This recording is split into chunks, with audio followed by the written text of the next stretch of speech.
जमशेदपुर के कदमा पुलिस ने कुख्यात अपराधी भानु मांझी और आर्म्स पेडलर राकेश मंडल को गिरफ्तार किया है। पुलिस ने इनके पास से 2 पिस्टल, 2 देसी कट्टा और 8 गोली बरामद की है।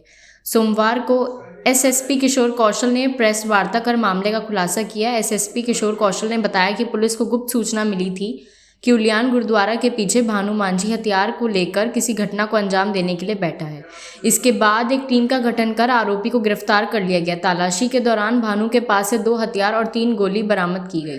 पूछताछ में भानु ने बताया कि उसने राकेश से हथियार खरीदा था। इसके बाद पुलिस ने राकेश को भी गिरफ्तार किया। पुलिस ने जब राकेश के घर की तलाशी ली तो घर के पीछे से पुलिस ने 2 और हथियार बरामद किए।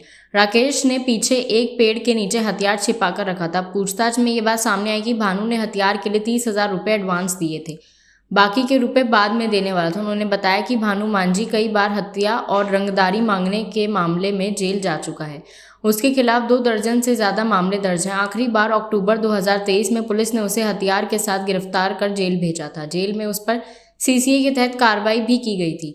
हालांकि वह 28 जनवरी को जमानत पर बाहर आया था। पुलिस उसे तड़ीपार करने की कार्रवाई कर रही थी। इसी दौरान दोनों हथियार के साथ गिरफ्तार कर लिया गया, जिसे न्यायिक हिरासत में भेजा जा रहा है। देखिए, दिनांक 16 तारीख की रात्रि यानी कि कल रात्रि में इस प्रकार की एक सूचना प्राप्त हुई कि एक कुख्यात अपराधकर्मी भानु मांझी हथियार के साथ उलियान में एक स्थान पर बैठा हुआ है। इसको लेकर के एक टीम का गठन किया गया और उस टीम के द्वारा जब छापामारी की गई तो वहाँ से भानु मांझी 2 हथियार के साथ पकड़ा गया, जिसमें कि एक ऑटोमेटिक पिस्टल है, जिसमें कि 2 जिंदा गोलियां हैं और एक देसी कट्टा और उसके साथ में एक लाइव कार्ट्रिज मौजूद है। इसके बाद जब उससे और सघनता से पूछताछ की गई तो उसने एक राकेश मंडल उर्फ पकौड़ी नाम के व्यक्ति का नाम बताया, जिसके द्वारा इन हथियारों की आपूर्ति उसे की गई। जब उसके घर पे छापामारी की गई तो उसके पास से पुनः जो है 2 हथियार बरामद हुए, जिसमें कि एक देसी कट्टा और एक देसी ऑटो पिस्टल है और कुल मिलाकर के 2 मैगजीन और 5 जो है आपको लाइव कार्ट्रिजेज उसके पास से बरामद हुए। तो कुल मिलाकर के हम लोगों के पास जो है 2 देसी पिस्टल, 2 देसी कट्टा, 7.65 mm का 5 लाइव कार्ट्रिज और 8 mm का जो है कार्ट्रिज हम लोगों को प्राप्त हुआ है। अगर हम इनके आपराधिक इतिहास की बात करें तो भानु मांझी के ऊपर 1 दर्जन से अधिक मामले पहले से दर्ज रहे हैं। कुख्यात अपराधकर्मी रहा है। पूर्व में भी इसके ऊपर सीसीए लगा हुआ था। अभी कुछ महीनों पूर्व ही वह जेल से छूट के आया था और पुनः जो है सीसीए की जो है जिला बदल का प्रस्ताव इसके विरुद्ध समर्पित किया गया था, जो प्रक्रिया में था। इसके अलावा जो इसके साथ में जो राकेश मंडल पकौड़ी है, ये पूर्व से ही इस प्रकार के कारोबार में संलिप्त रहा है और इसके ऊपर पहले से 3 इस प्रकार के मामले, आपराधिक मामले दर्ज रहे हैं।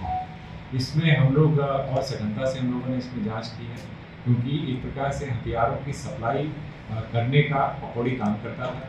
तो ये वेपन्स कहाँ से लेकर के आता था, इस संदर्भ में भी उसके द्वारा कुछ सूचना उपलब्ध कराई गई है, जिस पर भी पुलिस अभी कार्य कर रही है और उम्मीद है कि आने वाले समय में इस ग्रुप का और हम लोग पर्दाफाश करेंगे और ज़्यादा रिकवरी इसमें करने का पूरा प्रयास करेंगे। इससे क्या बिक्री के लिए था या कोई घटना का अंजाम देने के लिए? देखिए, बेसिकली जो बिक्री की गई पकौड़ी के द्वारा, जैसे हमने बताया कि वो हथियार के खरीद फरोख्त में शामिल था, उसके द्वारा तो बिक्री की गई, लेकिन भानु मांझी के द्वारा जो पहले भी शातिर अपराधकर्मी रहा है, उसके द्वारा इस हथियार को लिया गया था। क्योंकि ऐसा मैंने बताया कि कुछ समय पूर्व ही यह जेल से छूट करके आया था और अपने क्षेत्र में अपने वर्चस्व को पुनः स्थापित करने का प्रयास कर रहा था। जहाँ से भी उसे जिस प्रकार से भी रंगदारी या बाकी तरीके की जो बरामदगी होती थी, लंबे समय तक जेल में रहने के कारण उसके प्रभाव क्षेत्र में कहीं न कहीं कमी आई।